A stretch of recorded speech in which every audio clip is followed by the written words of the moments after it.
წარმოიდგინეთ მამა, რომელიც შვილის დაბადების დღეზე ტირის, რადგან ჯიბეში მხოლოდ $40 აქვს და არ იცის, საჭმელი იყიდოს თუ საფენები. ეს მარშალ მეზერსია, რომელსაც მსოფლიო ემინემის სახელით გაიცნობს. მისი ბავშვობა დეტროიტის ყველაზე ღარიბ უბნებში გატარებულ ჯოჯოხეთს გავდა. სკოლაში სასტიკი ცემის გამო ის 10 დღის განმავლობაში კომაში იმყოფებოდა. თუმცა ნამდვილი სასოწარკვეთა მაშინ დაეუფლა, როცა სამსახურიდან დაითხოვეს, ბინიდან გამოასახლეს და ახალშობილ შვილთან ერთად დედის ვიწრო ტრეილერში მოუწია დაბრუნება. 1997 წელს მან უკანასკნელი თეთრებით ლოს-ანჯელესის რეპ ოლიმპიადის ბილეთი იღიდა. ეს მისი ბოლო შანსი იყო, თუმცა ის დამარცხდა და მეორე ადგილი დაიკავა. სასტუმროში დაბრუნებულს კარი ჩაკეტილი დახვდა, რადგან ქირის ფული არ ჰქონდა.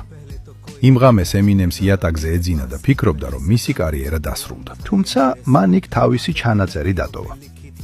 როდესაც დოქტორ დრემ ეს კასეტა მოისმინა, მაშინვე თქვა: არ მაინტერესებს რა ფერის კანისაა, ეს ბიჭი გენიოსია.